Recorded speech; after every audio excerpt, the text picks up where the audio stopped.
and take this opportunity as you like. Feel free to ask questions, and hopefully Laura will answer them. Yeah, so go for it.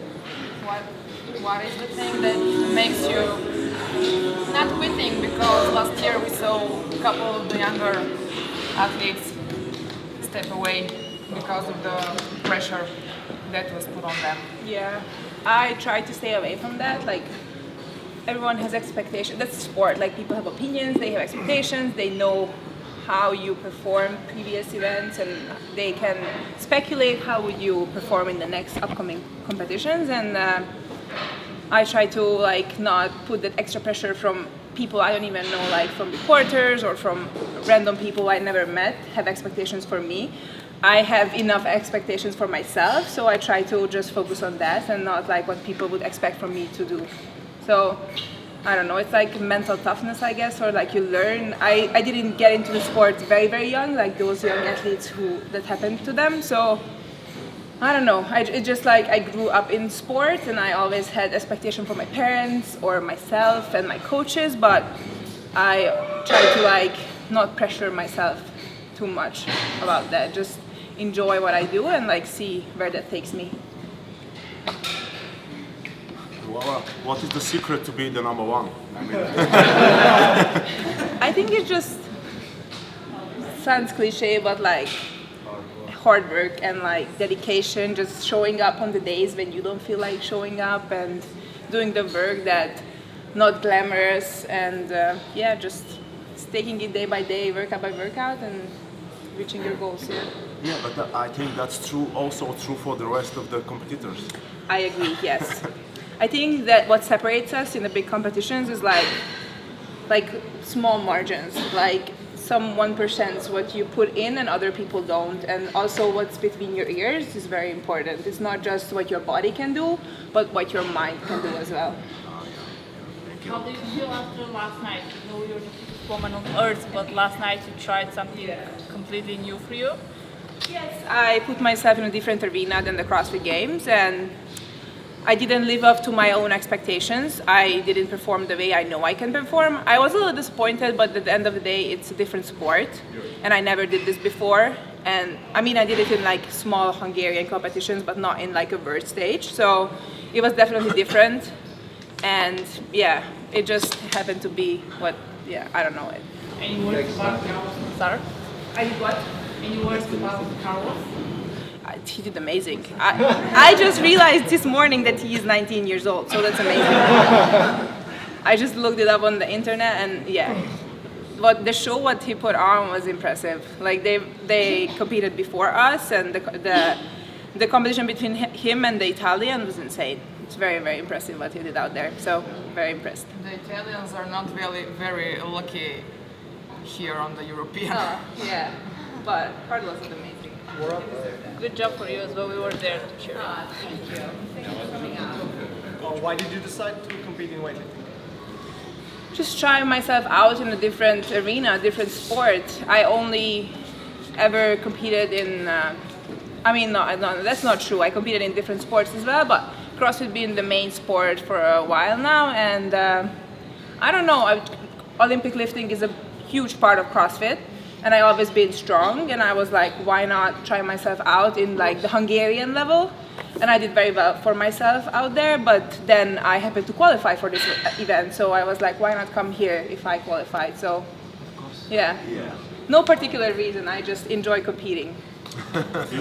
Did you dedicate your time, your workouts for the weightlifting competition?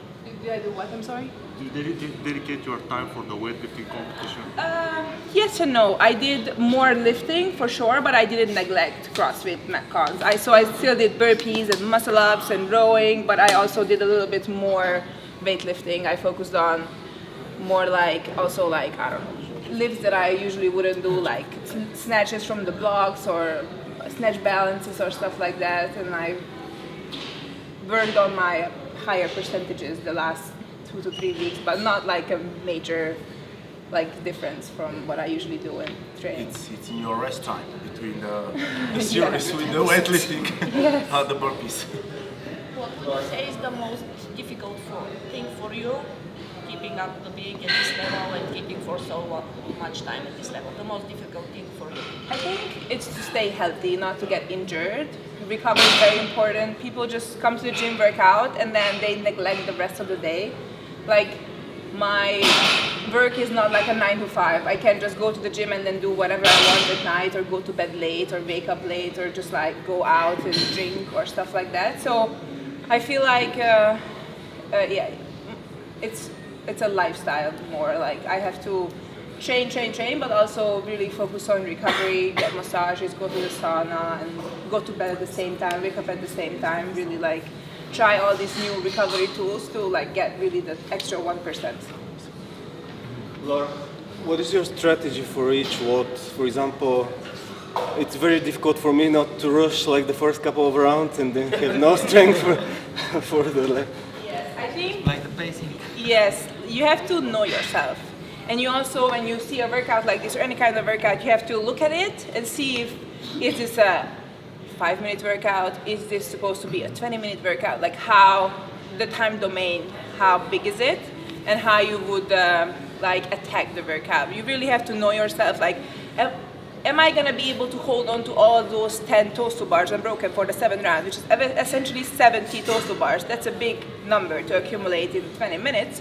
So you have to know yourself. If 10 toes to bars is a lot for you, but you can do it once or twice unbroken, you might be smarter to do 5-5 from the start, so you don't do singles in the last round, you know? Like, I think it comes from doing the sport longer and knowing yourself, what your body is capable of, to like look at the workouts and see, I'm not supposed to do these 21 thrusters at the beginning unbroken because the next 15 is gonna be 5s or 2s or singles, you know?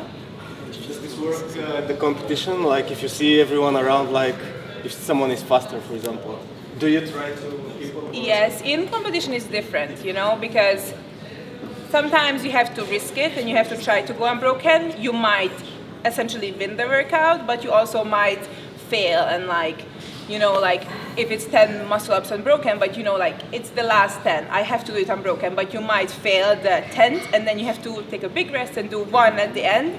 So sometimes it pays off, sometimes it doesn't, but usually I focus on myself if it's a longer workout, because I know that I know myself, though I don't know how they're gonna perform. They might be also like rushing in the beginning and then like slowly falling apart towards the end, you know? So you have to, sometimes you have to risk it, but sometimes you have to hold back and do what you know you can do.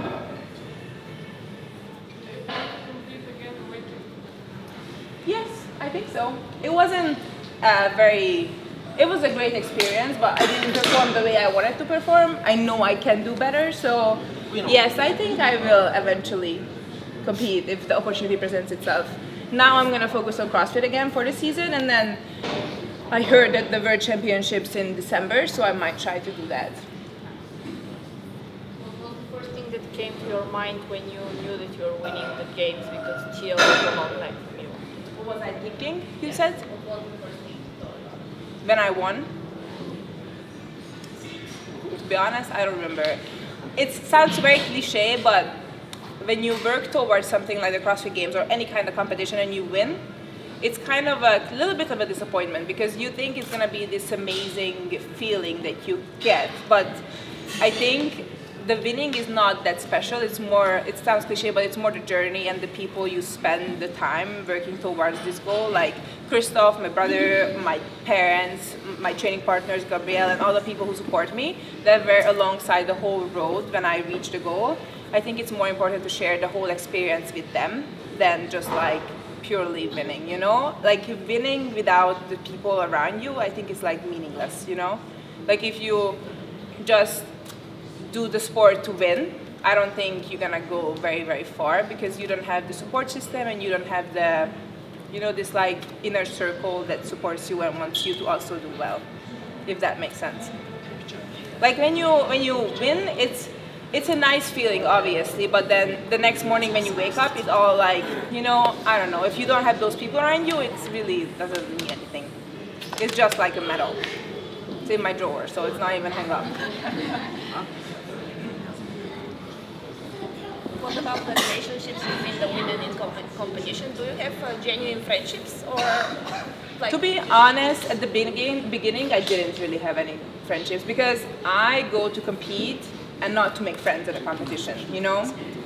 And it's such a short time. Like the CrossFit Games, it sounds like it's like 4 to 5 days, but at the end of the day, it goes by this fast and you focus on yourself, you focus on your recovery, on your competition, and not to like, oh, hi, how are you? Who are you? Or like, I don't know, you know? It's hard, but when you compete regularly in the high level, you essentially get to know these women, and some of them I became very good friends with.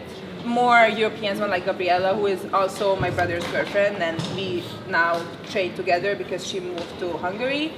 But also other girls from the games, like Ariel Lolan, who's American, she just finished third last year. Like, she's an amazing person. I met her before, but I only really get to know her last year at the CrossFit Games because we warmed up next to each other, we put our bags next to each other, and that's how you like kind of communicate with those girls. And now we have a pretty good friendship, I think. So it's hard to make friends, but it's possible. But I think it takes time to be at the high level to meet these girls regularly because at the beginning you're not there to make friends, you're there to like kill basically, or like, you know, they are your competitors, not your friends first, and then they can be your friends. Do you sleep well during CrossFit Games? Yes and no, it depends, you know, and I try to not to get too excited beforehand. It's really hard because obviously there are nerves and everything, but I try to sleep good. But sometimes when something happens very early or very late at night, you have the adrenaline, and like we had the Olympic total at like late, and then you have to go to bed, but you can't fall asleep because you are full of adrenaline. So it's hard to like fuel, sleep, recover, but you have to get it done somehow. It's not always ideal, the recovery, but that's what also makes you take you apart from the competition, because if you recover better, obviously you're going to perform better. You have time to drink some wine as well? Do I have time, sorry, to what? Drink some wine? Yes, after the CrossFit Games I did drink some wine. Yeah, not during the season, but afterwards a little bit, yeah.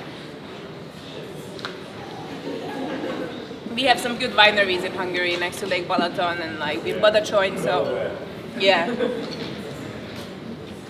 Yes? Christoph, what is the feeling to be Laura's brother, knowing she won twice?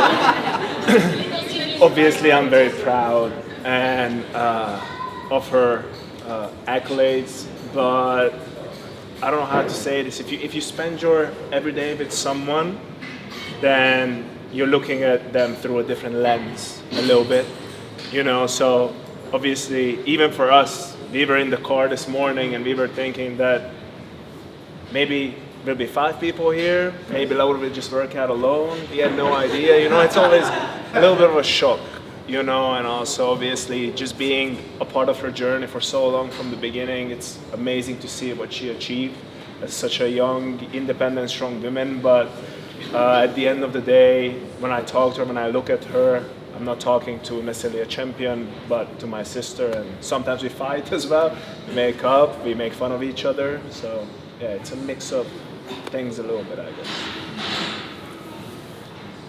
Before a competition, do you say something to yourself to motivate yourself? Like, go. Yes. I always have like what I tell myself, like it's just comes naturally. I feel like it's not something I don't know, focus on what I say, just like to myself that, you know, I can do this, or I can lift the bar, or like, you know, some kind of inner motivation.